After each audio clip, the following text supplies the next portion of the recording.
जी, सभी classes join कीजिए। Live classes में आज हम प्रैक्टिस टूल के साथ, प्रैक्टिस डिज़ाइन के साथ नए टूल्स को सीखेंगे। आवाज़ सभी की क्लियर आ रही हो तो कृपया मैसेज भेज दें।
स्क्रीन दिखाई दे रही है सभी को?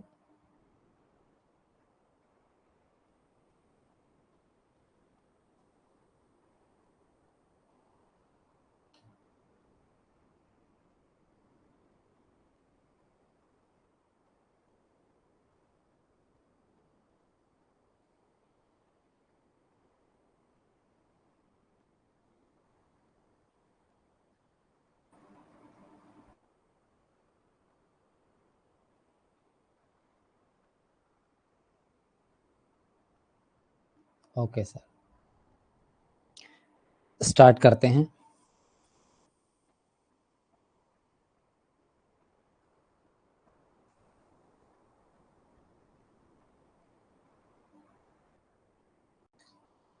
देखिए, अब तक के हमने जो टूल में सीखा था उसकी आपने प्रैक्टिस की होगी। जब तक आप प्रैक्टिस नहीं करेंगे, और जो डिज़ाइन हैं वो सीखे जाते हैं प्रैक्टिस के बेस पे ही, अभ्यास के बेस पे ही। जितना आप अभ्यास करेंगे उतना ही ज़्यादा डिज़ाइन को बढ़िया बना पाएंगे।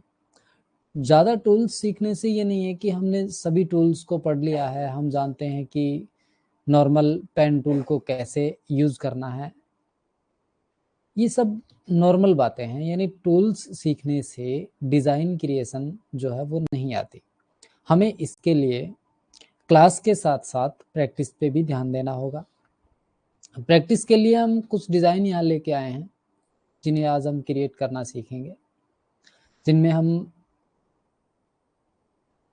ज्वेलरी डिज़ाइन के साथ साथ एक यंत्र का डिज़ाइन भी करेंगे। ये सारे डिज़ाइन हम करने वाले हैं।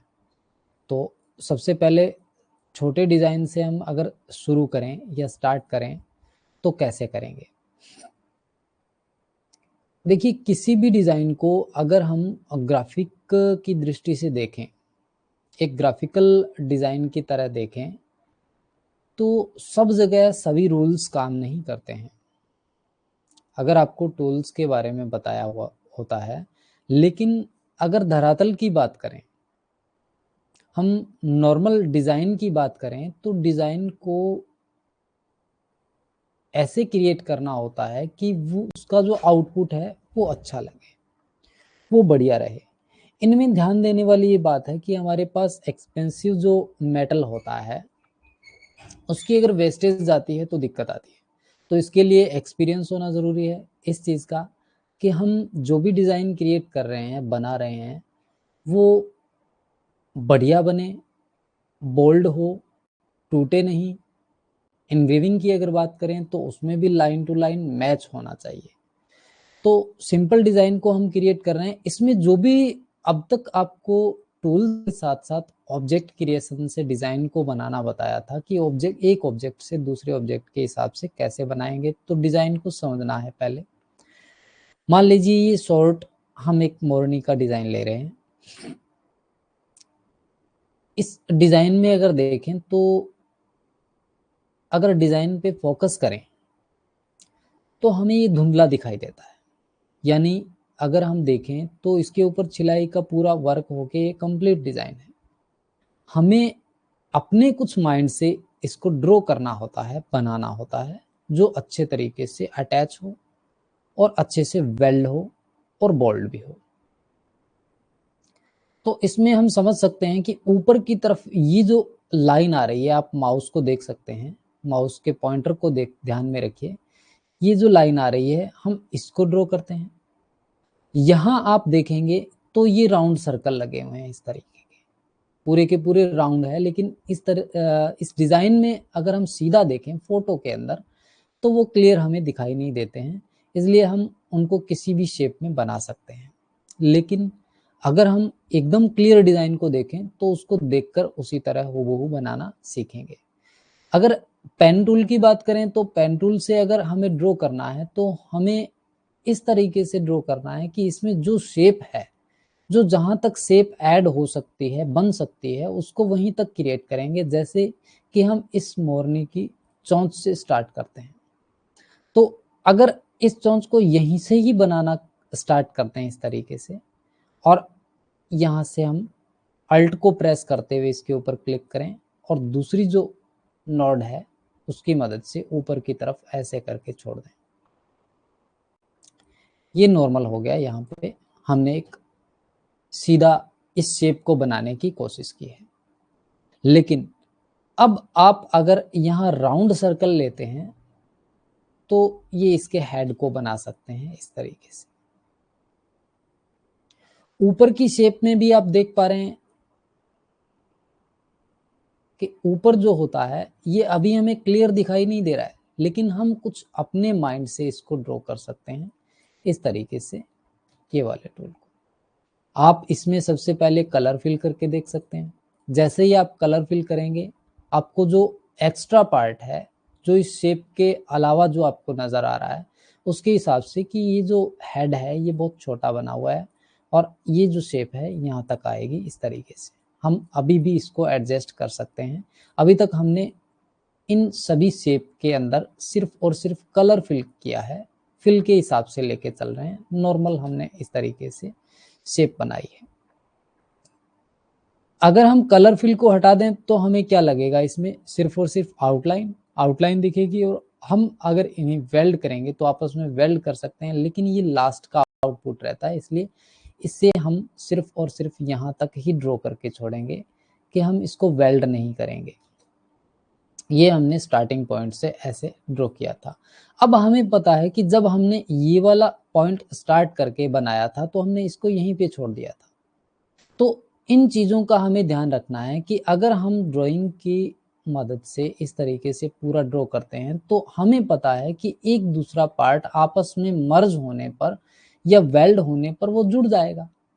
तो जब भी आप किसी भी एक हिस्से को या एक पार्ट को इसमें से ड्रॉ करें तो आप चाहे उसको अंदर तक किसी भी शेप में लेके जा सकते हैं या किसी भी तरह से उसको छोड़ सकते हैं, क्योंकि जब लास्ट पॉइंट हम इनको वेल्ड करेंगे तो अंदर का जो हिस्सा है वो आपस में उसके साथ मर्ज हो जाएगा, घुल जाएगा, मिल जाएगा। अभी कलर फिल करके छोड़ दिया है हमने, आउटलाइन को हटा दिया है। चाहे आप आउटलाइन को रख सकते हैं, ये अपने माइंड में है कि यहाँ तक हमने ड्रॉ किया है। जब हम लास्ट इसको फाइनल टच देंगे तो वेल्ड करेंगे खाली एक सिंगल क्लिक से, तो यहाँ तक छोड़ सकते हैं, क्योंकि इनको अगर मॉडिफाई करना पड़े तो आप कर सकते हैं दोबारा से। अभी देखिए यहाँ पेन टूल से फिर से स्टार्ट कर दिया है, स्टार्टिंग पॉइंट से हमने स्टार्ट किया, ये जो घुमाव आ रहा था इसको हमने ड्रॉ किया यहाँ से। अब ये जो पॉइंट चलता है, ये जो लाइन चलता है पेन टूल, इसमें हमें ध्यान देना होता है कि अगर हमने सीखा था टूल के हिसाब से कि इसको इस तरीके से ड्रॉ किया जा सकता है, इस तरीके से ड्रॉ किया जा सकता है, एक खाली पेपर पे हमने स्टार्टिंग पॉइंट से इसको बनाना स्टार्ट किया था इस तरीके से। अगर हमें लीफ को बनाना है जैसे, तो हमने बताया था कि यहाँ से आप ऐसे ड्रॉ कर सकते हैं, अल्ट को प्रेस करते हुए वापस ला सकते हैं, ऊपर से वापस इसको इस तरीके से शेप को ला सकते हैं। चाहे आप ऊपर की तरफ करें, लेफ्ट करें, राइट करें, सिंपल। लेकिन यहाँ हमें ट्रेसिंग के हिसाब से लाइन टू लाइन चलना होता है। यहाँ तक हमने लाइन बना के छोड़ दी है। उसके बाद अगर हम इसी पॉइंट से वापस स्टार्ट करना चाहें तो आप देखेंगे कि जैसे ही आप पेन टूल के ऊपर जाते हैं और इसके ऊपर नोड के ऊपर जैसे क्लिक करते हैं तो आप देखेंगे फिर से उसी लाइन में से लाइन जो है क्रिएट होना स्टार्ट हो गई है या इसके आगे बढ़ना स्टार्ट हो गई है। यहाँ हमें लाइन के ऊपर फोकस रखना है, ध्यान देना है ये बात कि अगर हम इस लाइन को ड्रॉ करेंगे इस शेप के अकॉर्डिंग, तो आप देखिए जैसे ही लाइन को यहाँ से ड्रॉ करना स्टार्ट कर रहे हैं हम, तो आगे की तरफ यानी इससे आगे जब ड्रॉ करना है ये वाला पॉइंट, तो पीछे वाले पॉइंट को भी ध्यान में रखना है कि अगर हम ड्राइंग को यहाँ से स्टार्ट करते हैं तो देखिए पीछे की लाइन तो ठीक हो रही है, लेकिन कई बार क्या होता है स्टूडेंट्स पीछे की लाइन को सेट करने के लिए जैसे कहीं भी क्लिक कर देते हैं। मान लीजिए ये लाइन को पॉइंट को सही करना है लेकिन यहाँ क्लिक किया और पीछे की लाइन तो सही होगी लेकिन आगे की तरफ वो ऐसे चले गए, क्योंकि आगे की लाइन ड्रॉ करने के लिए उन्हें कहीं एक पॉइंट बनाना पड़ेगा इस तरीके से, और जैसे ही वो पॉइंट बनाते हैं तो आप देखेंगे यहाँ से स्मूथ नहीं आ पाती है लाइन। कंट्रोल जेड करते हुए हम वापस चल रहे हैं, तो जैसे ही डिजाइन के ऊपर आप क्लिक करें तो आपको ये पता होना चाहिए कि पीछे की लाइन जो है वो जो हम ड्रॉ करते हुए आ रहे हैं वो सही आ रही है। तो आगे देखिए यहाँ तक हमें जरूरत नहीं है क्योंकि ये ऑटोमेटिक सही है, लेकिन आगे यहाँ जो पॉइंट बना हुआ है इससे अगर आप ड्रॉ करेंगे तो ये शेप जो है एकदम अच्छे तरीके से आएगी। अल्ट को प्रेस करते हुए आप आगे की तरफ इसी तरीके से जा सकते हैं, लेकिन जैसे ही ड्रॉ करते हैं आप देख सकते हैं कि वापस नहीं आ सकते, तो अल्ट को प्रेस करते हुए ही आना पड़ेगा। यहाँ भी आप ड्रॉ करते हुए इसी तरीके से चलेंगे। ऊपर की तरफ जो भी शेप बनी हुई है जैसे भी है आप उसको ड्रॉ करते हुए इस तरीके से बनाते जाइए, यहाँ बनाते जाइए। सिर्फ एक हिस्से को ध्यान में रखते हुए बनाना है। अंदर की तरफ अभी मैंने बताया था इस तरीके से आप छोड़ सकते हैं, और नोड वापस से बनाने के बाद फिर से नोड को अगर आप डिलीट या नोड को ऐड करेंगे तो अपने आप वो स्मूथनेस जो है आती रहेगी, एकदम शार्प यहाँ से बनता रहेगा इस तरीके से। अभी आप इसमें कलर फिल करके देख सकते हैं सिंपल कि इस तरह की शेप एक हमने बना ली है। अब ऊपर की लाइन को हमने यहाँ तक इसीलिए छोड़ा था क्योंकि ये वाली लाइन हम अलग से ड्रॉ करेंगे जो इसमें मर्ज करेंगे। तो यहाँ से हम स्टार्टिंग पॉइंट अगर लेते हैं तो ऊपर की तरफ ड्रॉ करते हुए चलते हैं, देख सकते हैं आप लाइन की तरफ ही जा रहे हैं इसी तरीके से। जहां तक लाइन सही आती है उसके हिसाब से चलते जाएंगे। ऊपर तक लाइन सही आ रही है आप ऊपर तक इसको ड्रॉ करते जाइए इस तरीके से। बाद में आप इसको एक्स्ट्रा मर्ज कर सकते हैं या इसको ऐड कर सकते हैं। देखिए इस तरीके की शेप आ रही है। यहाँ भी आप देखेंगे कि ऊपर से इसको नीचे की तरफ लाया जा सकता है, यहाँ से ड्रॉ करते हुए इस तरीके से लाया जा सकता है। अल्ट को प्रेस करते हुए आप सिर्फ इसी शेप को बनाइए जो शेप आपको इस तरीके की सामने दिखाई दे रही है। आप ड्रॉ करते हुए बनाते जाइए, कोई दिक्कत नहीं है। अगर आप इसको ड्रॉ करते टाइम लाइन जो है वो इधर उधर हो जाती है तो फिर भी आप इसको मूव कर सकते हैं, सेट कर सकते हैं नोड की मदद से। एक नोड को डिलीट करते हुए ऊपर की तरफ बढ़ाना है तो ऊपर की तरफ करेंगे।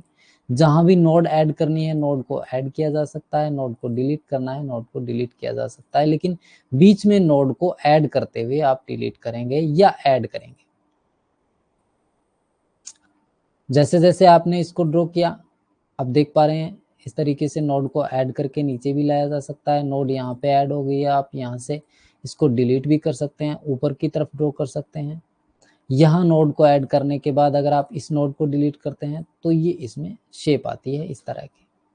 अगर आप इन सभी में कलर फिल करके देखते हैं पहले की तरह तो आप देख पाएंगे कि ऊपर की तरफ ये लाइन आ रही है, इसके अंदर मर्ज है।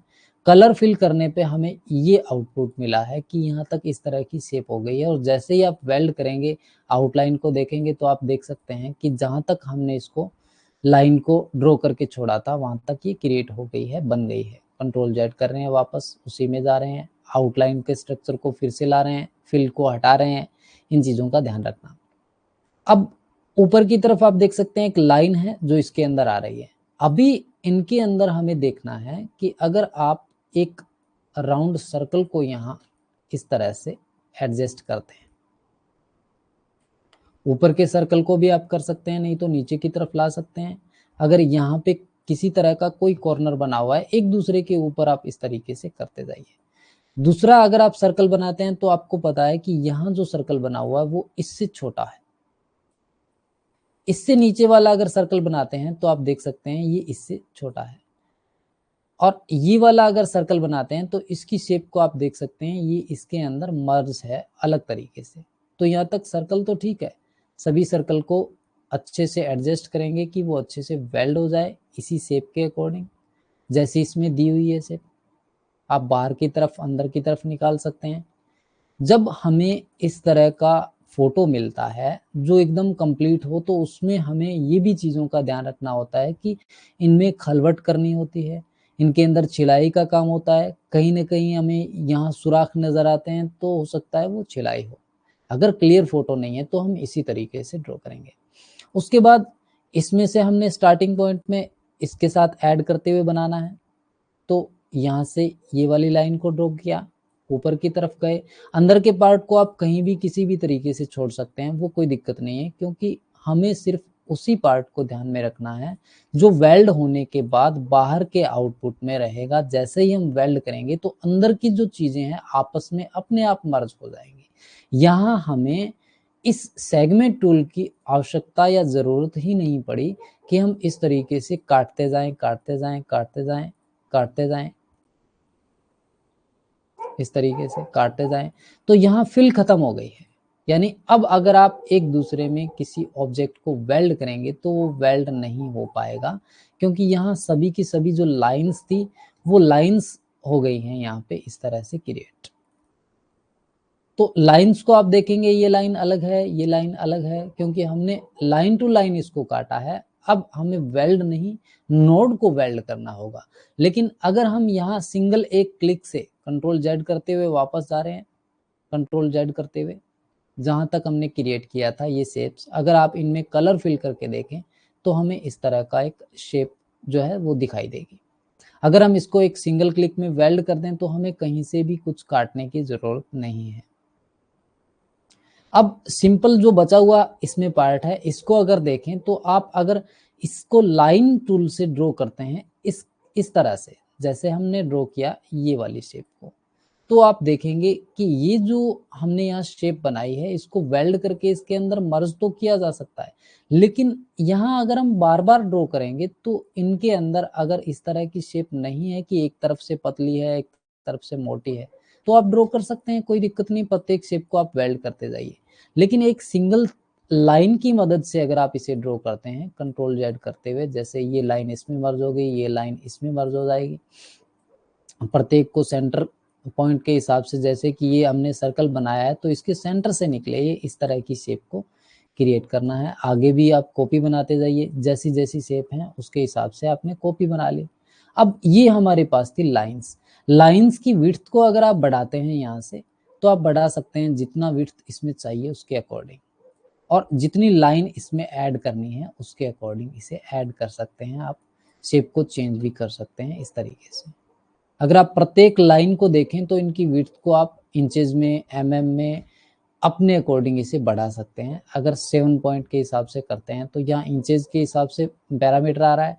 सभी को कंट्रोल शिफ्ट क्यों किया एक सिंगल क्लिक से, ये सीधा राइट क्लिक करने पे कलर कौन सा फिल हो रहा है, क्योंकि ये आउटलाइन है, सभी आउटलाइन है। लेकिन कंट्रोल शिफ्ट क्यों करने पे आप देखेंगे ये ऑब्जेक्ट में कन्वर्ट हो गई है, और ये हमने टूल्स सीख लिए थे।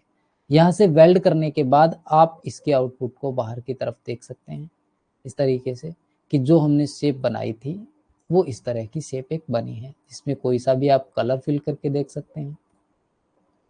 आप यहाँ पे भी कलर फिल करके देख सकते हैं, सामने सब कुछ स्पष्ट दिखाई दे रहा है। उसके बाद नीचे की अगर लाइन को ड्रॉ करें, जो पैरों के साइन बने हुए हैं, तो इनके अंदर आप देख सकते हैं कुछ अपने तरीके से, इसमें कुछ भी दिखाई नहीं दे रहा है अच्छे से, लेकिन हम ड्रॉ कर सकते हैं इस तरीके की शेप को। सेम पैर को आप इधर भी रख सकते हैं, सेम को ही हमने कॉपी कर लिया है, दोनों को वेल्ड करना है खाली। लेकिन इसके नीचे भी कुछ शेप बनी हुई है, इन शेप को आप देख सकते हैं कि आप इस तरीके से ड्रॉ करते हुए भी बना सकते हैं। दो ऑब्जेक्ट लेने के बाद इस तरीके से ड्रॉ कर सकते हैं और दोनों को अच्छे से वेल्ड कर सकते हैं। सभी ऑब्जेक्ट को आप एक साथ वेल्ड करेंगे, जैसे ही वेल्ड करते ही आपको इस तरह की एक शेप सामने बनी हुई नजर आएगी, जिसे आप दूसरी तरफ लेने के बाद आउटलाइन का स्ट्रक्चर देख सकते हैं कि आउटलाइन के हिसाब से ऐसी दिखेगी। फिल के हिसाब से कोई सा भी कलर फिल करके देख सकते हैं। कोई सा भी कलर फिल करके देख सकते हैं ये। तो यहाँ डिजाइन के लिए हमने सिर्फ एक शेप को दूसरी शेप के साथ वेल्ड करके मर्ज करके हमने डिजाइन को क्रिएट किया है। यहाँ किसी भी सेगमेंट डिलीट टूल का यूज नहीं किया है, सिंपल हमने इस तरीके से ड्रॉ किया है।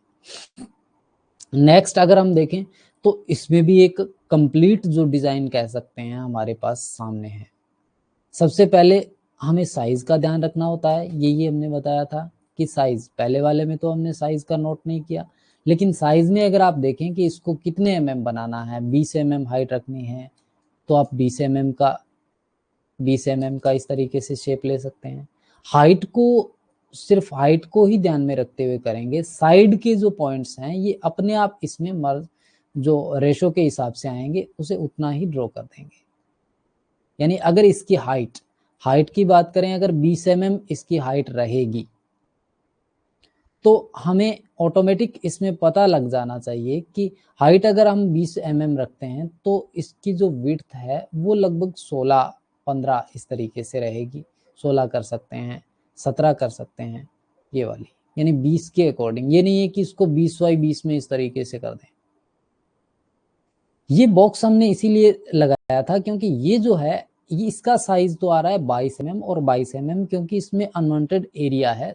अगर उस एरिया को हम देखें शेपिंग टूल की मदद से आप इसको ड्रॉ करते हुए हटाएं तो आप यहाँ तक हटा सकते हैं इस तरीके से, लेकिन फिर भी कुछ ऐसा एरिया रह जाता है जिसमें हम अच्छे से उसको शेप में या साइज में नहीं ला सकते। जब हमारे पास इस तरह का एक साइज कंप्लीट हो गया है तो साइज को हम उसके बाद देखते हैं इसका एंगल।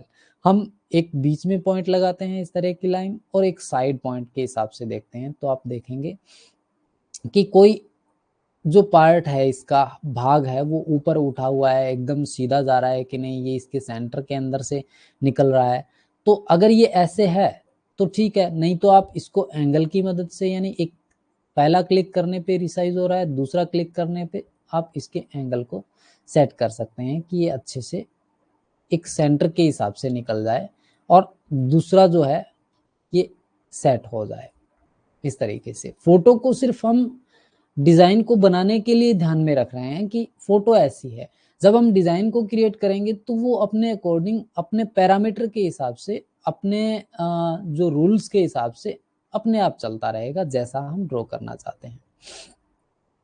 फोटो को लाइट या डार्क करके भी देख सकते हैं। कुछ डिटेल अगर हमें समझ में आए तो इफेक्ट में जाने के बाद अगर आप इसको कलर टोन के हिसाब से लेके चलते हैं तो कलर टोन में आप रीसेट करने के बाद इसको लाइट, डार्क या लाइट कर सकते हैं। जैसे ही आप लाइट करते हैं तो आपको पता चलता है कि यहाँ इसके अंदर होल है, यानी यहाँ से इसकी जाली बनी हुई है, ये अंदर से खांचे गिरने वाले हैं।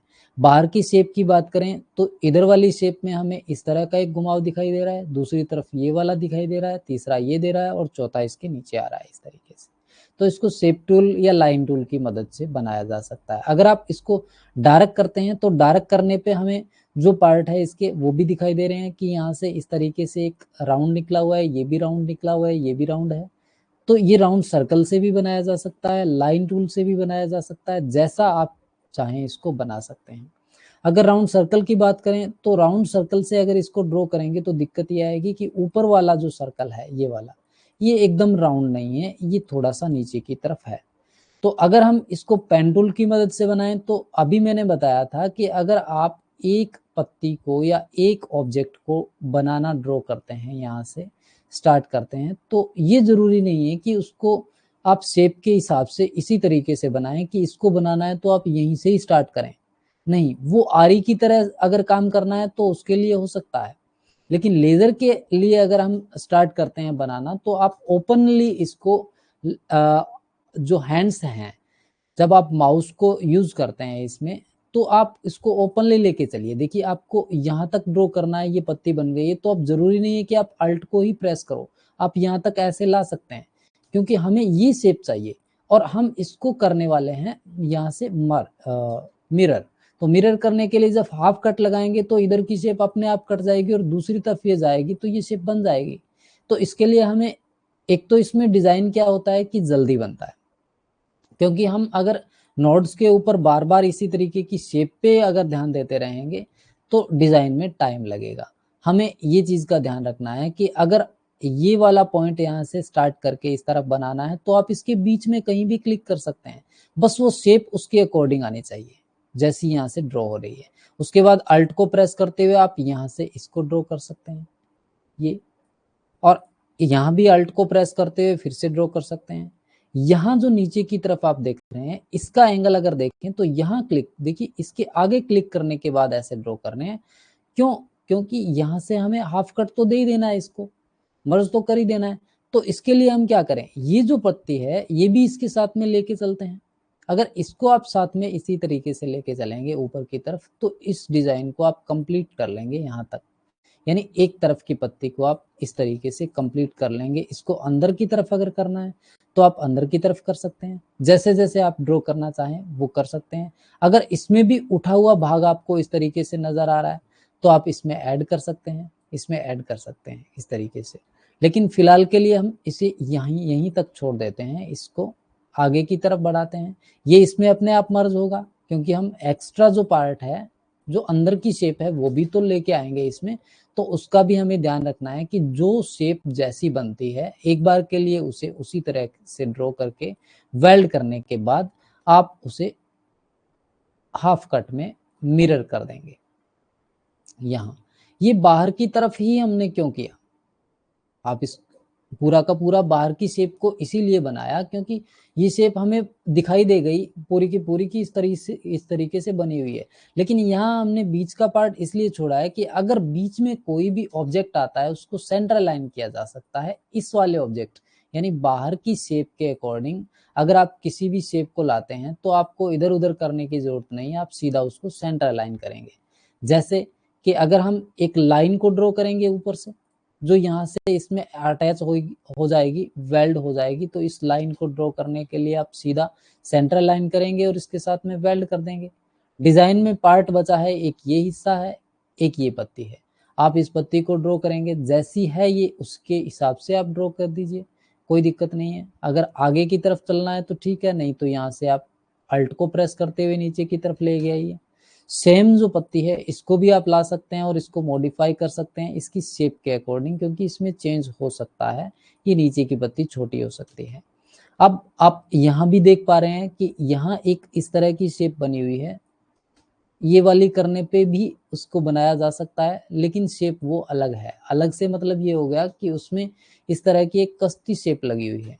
अगर आप यहाँ से ड्रॉ करेंगे थोड़ा सा आपको यहाँ से बढ़ाना पड़ेगा, इसी को सेम यहाँ लाना पड़ेगा और दोनों को आप जब इंटरसेक्ट निकालेंगे तो बीच का इंटरसेक्ट निकलने के बाद दोनों को आप डिलीट कर देंगे और सेंटर अलाइन कर देंगे। जैसे ही आप वेल्ड करेंगे तो यहाँ तक की शेप को हमने कंप्लीट कर दिया है, यहाँ कोई भी खांचा नहीं था, आप देख पा रहे हैं इस तरीके से ये पूरा का पूरा इसमें वेल्ड था। अगर ये वेल्ड नहीं है यहाँ फिर से अगर हम देखें तो भी आप इसको बाद में ड्रॉ कर सकते हैं, लेकिन फिलहाल के लिए हमने देखा कि यहाँ तक ये जो शेप है आपस में मर्ज्ड है, आपस में जॉइंट है।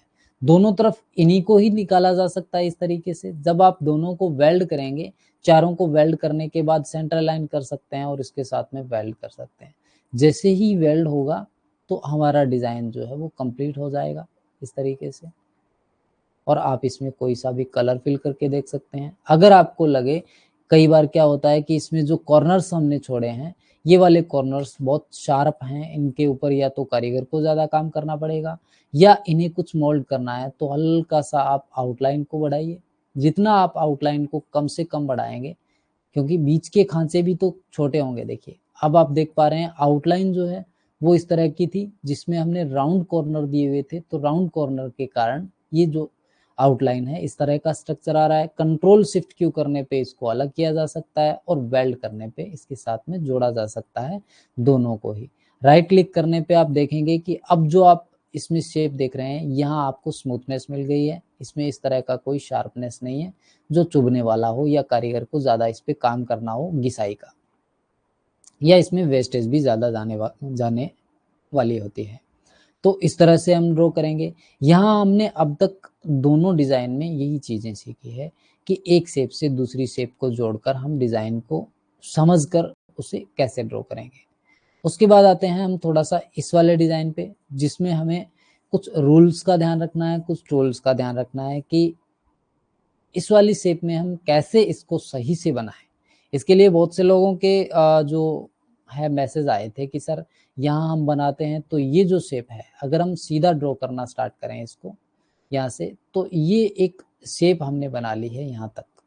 अब दूसरी शेप को कैसे एंगल में हम लेके आएं, या इस तरीके से नीचे करके कैसे लेके आएं, या इसको घुमाने के बाद दूसरी तरफ कैसे आएं, तो इन चीज़ों के लिए आपको एक टूल बताया हुआ था। उस टूल को जब शुरू में बताते हैं तो थोड़ा सा ध्यान में आता है कि ये चीज़ें क्यों बताई जा रही हैं, क्योंकि ये बेसिक टूल है, हमें पता चल गया है। क्योंकि कुछ लोग क्या है कि एडवांस सीखने के चक्कर में ये थोड़ा सा बेसिक टूल के ऊपर फोकस कम कर पाते हैं, क्योंकि ज़रूरी है जब हम छोटी छोटी चीज़ों को बारीकी से देखेंगे तो हम एडवांस सीखेंगे। यानी जब शुरू में ये बताया गया था कि आप अलाइनमेंट के टूल्स की मदद से इसको टी से टॉप में, बी से बॉटम में, एल से लेफ्ट में और आर से राइट में लेके जा सकते हैं। सिंपल है ये, बिल्कुल एकदम क्लियर बात है कि इस तरीके से किया जा सकता है। सर ये क्यों बता रहे हैं आप हमें, जब इसको टॉप बॉटम लेफ्ट राइट में लाया जा सकता है तो हम ला सकते हैं। लेकिन जब हम डिजाइन पे इसका काम करते हैं तो माइंड में ये चीजें आनी चाहिए कि इसको सेंटर लाइन कैसे करें, टॉप में कैसे लेके जाएं, बॉटम में कैसे लेके जाएं, यहाँ क्यों जरूरत पड़ी उस चीज की। तो उसके लिए जैसे ही हम ड्रॉ करते हैं तो इस डिजाइन को ड्रॉ करने के लिए आप यहीं से स्टार्ट कर देते हैं या बनाना शुरू कर देते हैं। इसके लिए आप इसके एक स्क्वायर पॉइंट को देखिए कि अगर हम इस डिजाइन में गाइडलाइन को लगाते हैं यहाँ पे, और ये वाली गाइडलाइन को भी लगाते हैं यहाँ पे, चारों तरफ अगर आपने गाइडलाइन लगा ली है, यहाँ समझने के लिए हम धीरे धीरे इस डिजाइन को क्रिएट करेंगे। देखिए यहाँ हमने एक गाइडलाइन लगा ली है। टॉप बॉटम और लेफ्ट राइट में जब हमने गाइडलाइंस लगाई हैं इस तरीके से, तो आप इस डिजाइन में गाइडलाइन लगने के बाद आप देख सकते हैं एक स्क्वायर बना है, जिसको स्नैप टू ऑन करने के बाद गाइडलाइन से अगर ड्रॉ करें तो देख सकते हैं ये स्क्वायर बन गया है। इस तरीके की शेप का एक स्क्वायर बन गया है। तो हमें यहीं से स्टार्ट करना है, और ये स्क्वायर को लाने के लिए आप बीच के जो रेक्टेंगल या स्क्वायर को बना सकते हैं इस तरीके से। इसको ड्रॉ करेंगे, कंट्रोल को प्रेस करेंगे तो आप देखेंगे ये एकदम स्क्वायर में जाएगा, एकदम रेक्टेंगल, चारों भुजाएं जो है इसकी बराबर रहेंगी। और इसको एडजस्ट करते हुए आप कलर फिल करके भी कर सकते हैं, शिफ्ट को प्रेस करते हुए ऊपर की तरफ लेके जा सकते हैं।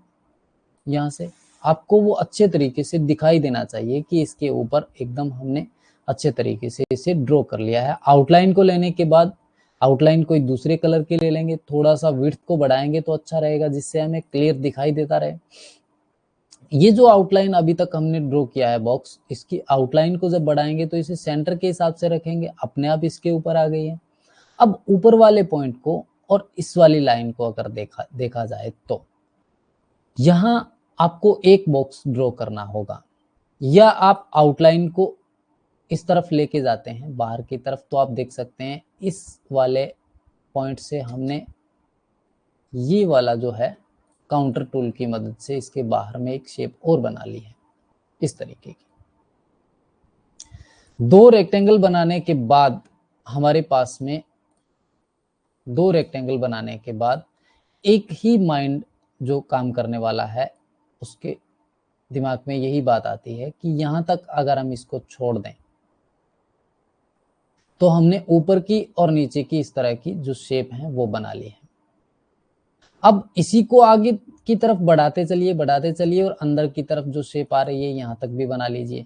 यहाँ क्या कर रहे हैं हम, सिर्फ और सिर्फ इसी तरीके से एक एंगल के हिसाब से इसे वर्क कर रहे हैं। यहाँ ग्राफिक के हिसाब से नहीं कर रहे हैं, एक शेप के अकॉर्डिंग जो हमें बनाना है उसका साइज हमने ड्रॉ कर लिया है। साइज के लिए हमने इन दोनों लाइंस को अपने अकॉर्डिंग छोटा कर लिया है, जैसा हम डिजाइन चाहते हैं उसके हिसाब से। अब ये जो पॉइंट, ये जो लाइन है, इसका कलर अलग कर देता हूं मैं। ये यहां तक ही ड्रॉ किया है हमने, यानी इस लाइन तक, और ये वाली यहां तक की है। अब ऊपर की तरफ हमें एक किसी भी पॉइंट को लेके जाना है, एक ऑब्जेक्ट को, जो यहां तक ये वाला ऑप्शन ड्रॉ कर देगा। अब ये एंगल जो है और ये लाइन जो है इस तरीके से रेडी हो गई है हमारे सामने।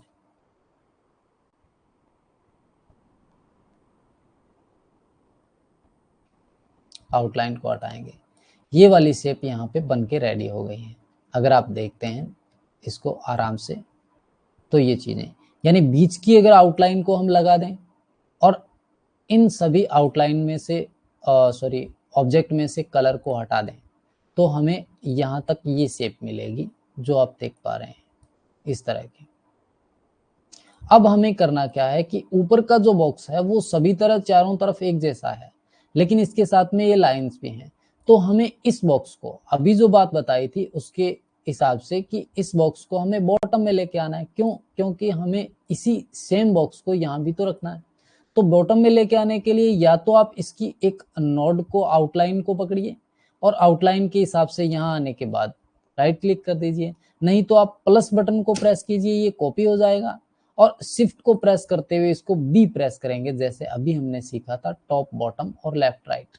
बी प्रेस करने पे आप देखेंगे कि यहाँ जो शेप है इनके अंदर अगर कलर फिल किया जाए तो इस तरीके से होंगी, और वेल्ड किया जाए तो इस तरीके से हो जाएगी। ये एक पट्टी बन गई है इस तरह की। और अगर इस पट्टी को इसमें भी वेल्ड करेंगे तो अपने आप शेप बनेगी, देखिए। और इसी को दूसरी तरफ लेके जाना है तो हमें किसी भी तरह से कोई एंगल अल्ट F7 की मदद से नहीं करना है, यानी कोई भी एक सेंटर पॉइंट जो है वो बन गया है दोनों तरफ, तो आप दोनों तरफ मूव कर रहे हैं। जैसे ही आप इसको 90 डिग्री पे कंट्रोल को दबा के लेके आते हैं, राइट क्लिक करना है, कॉपी करने के बाद आप सभी के सभी ऑब्जेक्ट को सिलेक्ट कीजिए जो आपने ड्रॉ किए हैं, और जैसे ही आप वेल्ड करेंगे तो आप देखेंगे कि ये शेप जो है वो बन गई है एकदम इसके ऊपर फिट होने के लिए। सी और ई करने से हमने देख लिया है कि इसके ऊपर एकदम जैसा हम ड्रॉ करना चाहते थे उसके हिसाब से हमने ड्रॉ कर लिया है। यहाँ हम सिर्फ शेपिंग टूल की मदद से हमने इस लाइंस को ड्रॉ किया है। अब इसमें भी क्या होता है कि दो या तीन तरीके से इसको कुछ यंत्र के अंदर क्या होती है कि 3 तरह से होती है या 3 लाइंस होती है। तो आप इसको बाहर की तरफ कर सकते हैं, क्योंकि बाहर की तरफ करते हैं, अंदर की तरफ करते हैं तो देखिए 2 यहाँ तक बन रही है। यहीं अगर आप कंट्रोल को प्रेस करते हैं, कंट्रोल के से आप अलग अलग कर सकते हैं, अंदर की तरफ लाइन बनाई जा सकती है तो आप अंदर की तरफ बना सकते हैं। यानी दोनों तरफ, अंदर की तरफ और बाहर की तरफ बनाने के लिए आप ड्रॉ कर सकते हैं। लेकिन जैसे ही आप ड्रॉ करते हैं आपको पता होना चाहिए कि यहाँ 1.2 के हिसाब से अगर ड्रॉ कर रहे हैं तो यही कंट्रोल के करने के बाद इसी सेम में आप आउटलाइन बाहर की तरफ ड्रॉ करते हैं तो वो भी आप 1.2 के हिसाब से कर सकते हैं, तो सेम बराबर आएगी इसी तरीके से। ये आउटलाइन के स्ट्रक्चर के हिसाब से हमने ड्रॉ कर लिया है, यहाँ जो ड्रॉ किया था उसी के हिसाब से। अब इसमें जो है, जी सर आवाज नहीं आ रही है, क्या दिक्कत हो रही है सर? मैसेज आ रहे हैं।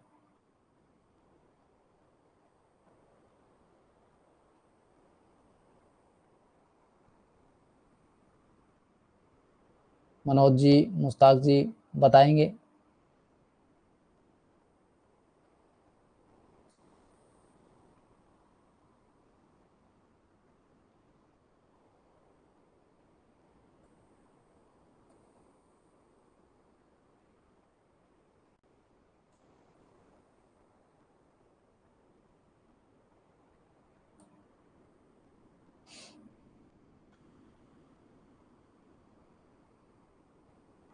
जी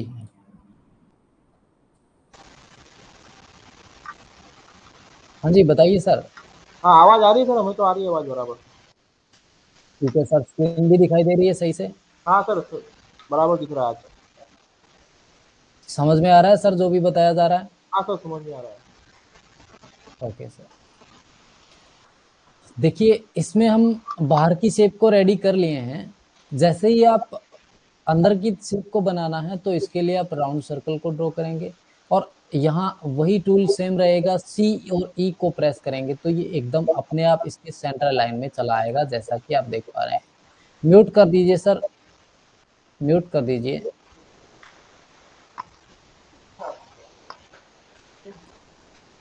जैसे जैसे हम ड्रॉ करते हैं इसकी आउटलाइन के स्ट्रक्चर को बढ़ाते जाते हैं, और यहीं नीचे की तरफ इसको लेके आते हैं। यहाँ भी आप राइट क्लिक करके कॉपी कर देंगे और यहाँ भी आप राइट क्लिक करके कॉपी कर देंगे। बीच की शेप में यही लाइंस थी जो हमने ड्रॉ कर ली हैं। अब बीच में जो बचा हुआ पार्ट है इसको कैसे ड्रॉ करें, यहाँ भी आप देखेंगे कि इसको ड्रॉ करने के लिए हम उसी टूल में फिर से जाएंगे जो शेपिंग टूल में शुरू में आपको बताया गया था बार बार कि इन टूल्स का भी कुछ रूल होता है। इनमें भी हमें अगर बीच की शेप को निकालना है तो इंटरसेक्ट करना है, ऊपर वाले हिस्से को नीचे वाले से काटना है, तो जो बाद में सिलेक्ट होगा उसके लिए आप ट्रिम करेंगे। अगर बाद में पहले और बाद में के हिसाब से नहीं करते हैं, आप ऊपर नीचे के हिसाब से करते हैं, तो आप सिंपलीफाई पे क्लिक करेंगे, ऊपर वाला टूल नीचे वाले को काट देगा। ये क्यों किया है? क्योंकि जब हम ये वाला पॉइंट यहाँ से ड्रॉ करेंगे तो यहाँ थोड़ी सी दिक्कत हमें आ सकती है जब हम इसको एंगल के हिसाब से, देखिए यहाँ से ड्रॉ करने के लिए हमने सिर्फ 2 ही पॉइंट को स्टार्ट किया और इसको छोड़ दिया, यहाँ से 2 पॉइंट को स्टार्ट किया और छोड़ दिया, सिंपल। इसको हाफ में हम मर्ज करेंगे, यहाँ से कोई सिमेट्रिकल कहीं भी डिजाइन लेके जाने की जरूरत नहीं है। कई बार क्या होता है कि हम टूल्स के चक्कर में उस डिजाइन में इतना टाइम लगा देते हैं जो लगने वाला ही नहीं है। जैसे कि आपके सामने अभी इसको ड्रॉ किया है, सीधा सिंपल तरीका है, कोई दिक्कत वाली बात नहीं है। लेकिन इसी को हम सिमेट्रिकल के हिसाब से लेके चलते हैं तो ऑब्जेक्ट में जाते हैं, सिमेट्री में जाते हैं, क्रिएट सिमेट्री क्लिक करते हैं। क्रिएट सिमेट्री के बाद इसके लाइन या नोड को एक अच्छे से यहाँ से एडजस्ट करते हैं। एडजस्ट करने के बाद यहाँ से लाइन को स्टार्ट करते हैं, फिर लाइन को मर्ज करते हैं, लाइन के अकॉर्डिंग इस लाइन को ड्रॉ करते हैं कि दूसरी तरफ भी बढ़िया से बन रहा है, कोई दिक्कत नहीं है। ये भी ठीक है, वो भी ठीक है, लेकिन यहाँ जो सिंपल वे में वहां से बना सकते हैं। जब आपका हाथ सेट बैठ जाएगा तो आपको यहाँ सिमेट्रिकल के लिए पेचीदा डिजाइन, जो हार्ड डिजाइन है, ज्यादा डिटेलिंग वाले हैं, उनमें जाना पड़ेगा। अगर हम क्रिएट सिमेट्री में गए तो आपने देखा कि ड्रॉ तो कर लिया है, ड्रॉ करने के बाद फिनिश करेंगे, फिनिश करने के बाद इसको ब्रेक लिंक करेंगे, ब्रेक लिंक करने के बाद दोनों नोड जो हैं उनको वेल्ड करेंगे, वेल्ड करने के बाद दोनों नोड्स को ज्वाइन करना पड़ेगा, तो आखिर में जाके ये हमारा जो आउटपुट है ये बन के आएगा। लेकिन अगर हम इसी को ड्रॉ करना यहाँ से स्टार्ट कर दिए हैं, सिंपल हम मैनुअल अपने हाथ से ड्रॉ करते हैं इसको, और इसी तरीके से माउस की मदद से यहाँ से हम छोड़ देते हैं। अगर आपको ये पॉइंट लाइन सही नहीं लगती है तो आप यहाँ से क्लिक करते हुए कहीं भी नोट बना के इसको डिलीट कर सकते हैं। ये ब्लैक में आपको कम दिखाई दे रहा है थोड़ा। अब यहाँ से आप देख सकते हैं ऊपर की तरफ हम गए और यहाँ इस नोड पे लगाने के बाद आप इसको मिरर कर देंगे, कंट्रोल को प्रेस करते हुए दूसरी तरफ जाएंगे। जैसे ही आउटलाइन को बढ़ाएंगे आप देखेंगे कि जितनी आउटलाइन बढ़ेगी उसके हिसाब से ये वर्क करेगा। और ये सिंपल एक सेंटर लाइन के हिसाब से हमने सेंटर में सेट कर लिया है। यहाँ सेंटर करने के लिए दोनों को, अगर ये यहाँ पे है, शिफ्ट को प्रेस करते हुए सी को प्रेस करना है। ऊपर से नीचे लाने के लिए आप एरो की मदद ले सकते हैं। अब सबसे पहले हमें क्या करना है, इस ऑब्जेक्ट को सेंटर लाइन के सेंटर पोजीशन के हिसाब से, यहाँ देखिए सेंटर की बात करें तो सेंटर 2 तरह के आ रहे हैं, यहाँ 2 सेंटर आ रहे हैं, एक यहाँ एक यहाँ। तो इनको अगर देखा जाए तो यहाँ सेंटर का हमें ध्यान देना होगा कि ये जो ऑब्जेक्ट है इसके साथ में या तो इसमें कुछ वेल्ड कर लीजिए इस तरीके से। वेल्ड करने से क्या होगा, इसका जो सेंटर पॉइंट है यहाँ चला गया, तो ये क्लियर हो गया कि एक जो सेंटर पॉइंट है वो हमने हटा दिया है। दूसरा, अगर सेंटर पॉइंट इसका देखें, आप कंट्रोल एक्स कर सकते हैं एक बार, इसका सेंटर पॉइंट यहाँ पे आ रहा है। अगर आप दोनों का सेंटर पॉइंट यहाँ से और यहाँ से मैच करके देखें तो सेंटर टू सेंटर, यानी इस वाले ऑब्जेक्ट पे क्लिक करने पे सेंटर सेम आ रहा है। और यही यहाँ पे अगर आप ये वाले पॉइंट पे सिलेक्ट करते हैं तो भी सेम सेंटर है, सेम सेंटर है, क्योंकि हमने इसको सी और ई प्रेस किया था, अलाइनमेंट के लिए सेट कर लिया था, इसलिए हमें ऐसा दिखाई दे रहा है कि वो सेंटर सही है। लेकिन पहले जो सेंटर आ रहा था वो सेंटर उस ऑब्जेक्ट का था जो हम ड्रॉ कर रहे थे, उस फोटो का था, और इसमें कुछ हमने वेल्ड कर दिया है तो इसका सेंटर चेंज हो गया। यहाँ अगर आप इसको कंट्रोल जी कर देते हैं, ग्रुप कर देते हैं किसी के साथ, तो इसका सेंटर देखिए यहाँ पे चला आया। लेकिन अगर आपने ऐसा नहीं किया है तो इसका सेंटर दोनों तरफ, हल्का सा सेंटर इसका कहीं और आ सकता है, तो इसमें हमें ये वाले सेंटर पॉइंट को सेट करने के लिए दिक्कत आएगी, जैसा कि पहले हमने बताया। अब आप देख पा रहे हैं कि अगर इनके अंदर संख्या जो है वो बराबर में हो, यानी बराबर में कैसे पता चलेगा कि जो आपने ड्रॉ किया है ऊपर की तरफ वही उसी शेप का एक नीचे की तरफ उसके एकदम सीध में है, बगल में भी आप देख सकते हैं बराबर में है। दाएं बाएं भी ऊपर नीचे 45 डिग्री एंगल पे भी आप देख सकते हैं बराबर में है, तो आपको कहीं भी कोई दिक्कत नहीं है कुछ भी करने की। और कंट्रोल आर करके सिर्फ हमने सबसे पहले देखा है कि ये एकदम फिट आ रहा है, क्योंकि ये देखने के लिए क्यों किया ऐसा कि जब भी हम लाइन को ड्रॉ करेंगे, मान लीजिए ये अभी हमने यहाँ से इसका जो पॉइंट है लाइन का वो कितना है 0.28, और इसका भी हमने 40.28 कर देते हैं तो बराबर रहेगा। और जैसे ही हमने ड्रॉ करना स्टार्ट किया तो आप देख पा रहे हैं कि इन दोनों की लाइन जो है वो आपस में अटैच हो रही है, मर्ज हो रही है, कोई दिक्कत नहीं है।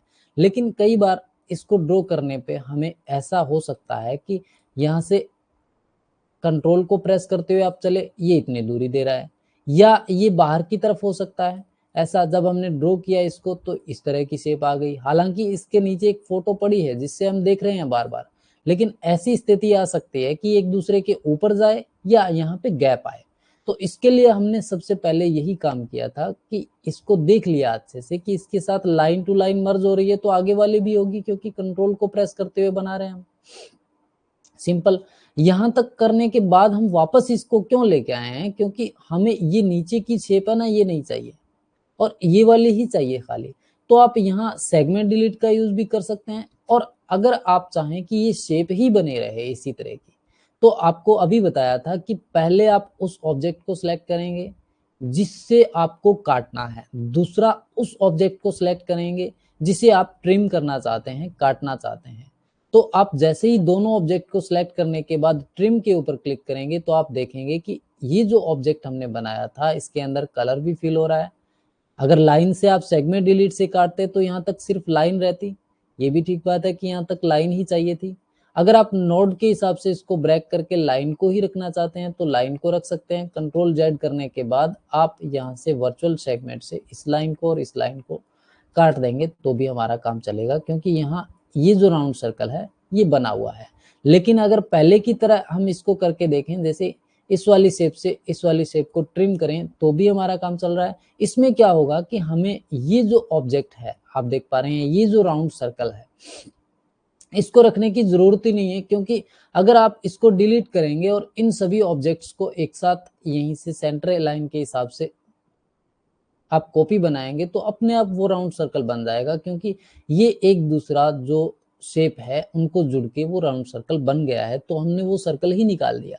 अगर आप लाइन को ही लेके चलते, सिर्फ लाइन के अकॉर्डिंग ही वर्क करते जैसा कि अभी हमने किया सेगमेंट डिलीट के यूज से, तो सेगमेंट डिलीट के लिए सबसे पहले तो आप इसके बीच में कुछ भी जो पार्ट है वो नहीं होना चाहिए। जैसे यहाँ से और यहाँ से काटा है तो इसके बीच में एक गाइडलाइन थी, इसलिए ये यहीं तक कटा है। अगर ये गाइडलाइन नहीं होती, ये डिलीट कर देते हैं अगर हम गाइडलाइन को, तो आप देखते हैं जैसे ही एक सिंगल लाइन से आप इसको काट सकते हैं, लेकिन जैसे गाइडलाइन यहाँ पे लगी हुई थी तो उसके हिसाब से हमने 2 बार इसको काट दिया है, और ये एक लाइन बची है जो इसके साथ में वेल्ड हो जाएगी, मर्ज हो जाएगी, और राउंड सर्कल हमारा ऐसे ही पड़ा रहेगा।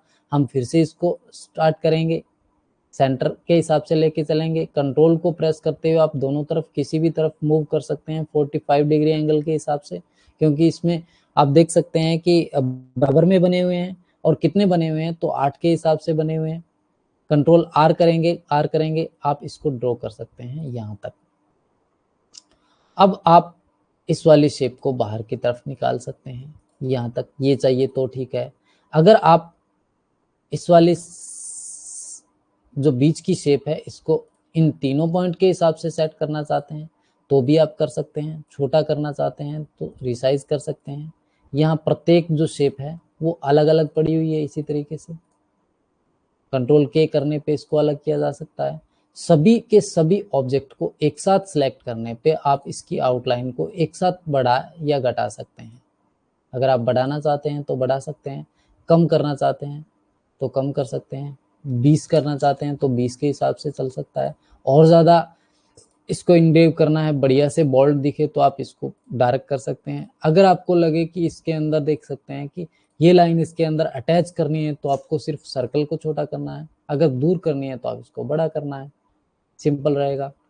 अब आप सभी ऑब्जेक्ट को सिलेक्ट करने के बाद कंट्रोल शिफ्ट क्यू कर देते हैं और वेल्ड कर देते हैं तो आप देख पाएंगे कि यहाँ डबल लाइन के हिसाब से ये ऑब्जेक्ट बन गया है जो इंग्रेविंग का काम करेगा, जो खुदाई का काम करेगा। प्रत्येक लाइन में लेजर जो है इनके बीच में से इस तरीके से हैच करते हुए चलेगी तो यहाँ पे इसकी हैचिंग हो जाएगी। यहाँ अगर आपको बीच का जो पार्ट है ये ब्लैक चाहिए, यानी ये जो हिस्सा है ये ब्लैक चाहिए, तो आप जैसे ही कंट्रोल के करते हैं इसको अलग किया जा सकता है। कंट्रोल के करने पे आप उन हिस्सों को डिलीट कर सकते हैं जो आप ब्लैक में चाहिए या जिनको मार्किंग करना है, जिनको इनग्रेव करना है ज़्यादा, तो आप उन पॉइंट्स को, उन हिस्सों को सिलेक्ट करते हुए डिलीट कर सकते हैं। इस तरीके से ध्यान रखिए, डिलीट कर सकते हैं। फिर से हम अगर इसको कलर फिल करके देखेंगे तो ऐसा दिखेगा, कंट्रोल एल करेंगे कंबाइन करने पर वो ऐसा दिखेगा। आउटलाइन के स्ट्रक्चर को हटाने पे जो एनग्रेविंग होगी, अब यहाँ पे पूरा ब्लैक होगा ये इसके हिसाब से। पहले जो हो रहा था वो अपने हिसाब से अलग तरीके से हो रहा था, जैसे कि कंट्रोल जेड करते हुए आप देख पा रहे हैं यहाँ। अब इसमें जो लिखने वाला मैटर है वो लिखने वाला अलग टूल में भी आपको बताएंगे। तो ये जो तरीका रहता है, अब आपके लिए एक जो वर्क बचा है वो ये है कि आप ये वाला आपको शेयर कर दिया जाएगा वेबसाइट पे, एप्लीकेशन पे, और आप इसकी प्रैक्टिस कीजिए जैसा कि लाइन के हिसाब से भी बनाया था। और इसको अभी क्यों नहीं जो छापा होता है उसको अलग तरीके से बनाना पड़ता है, क्योंकि ये जो छापा है ये आरी की तरह भी यूज में लेते हैं। तो ज़्यादातर आरी के लिए ये डिज़ाइन बना हुआ है। इस छापे से अगर हम लेज़र कटिंग का डिज़ाइन बनाएंगे तो इसमें कैसे बनेगा और उसको कैसे मर्ज करेंगे, ये चीज़ें भी हम सीखेंगे। यहाँ तक जो बताया है इनसे ये अलग है, तो आप प्रैक्टिस करना, ये आपको शेयर कर दिया जाएगा। आप व्हाट्सएप पे और एप्लीकेशन पे जो है मैसेज डाल देना। ठीक है सर, आज की क्लास में इतना ही करेंगे। आप बढ़िया से प्रैक्टिस करते रहिए, ज़्यादा से ज़्यादा प्रैक्टिस करेंगे आप ज़्यादा से ज़्यादा सीखेंगे। फिर भी कोई डाउट होता है तो आप पूछ सकते हैं, क्लियर कर सकते हैं। ठीक है सर, नमस्कार।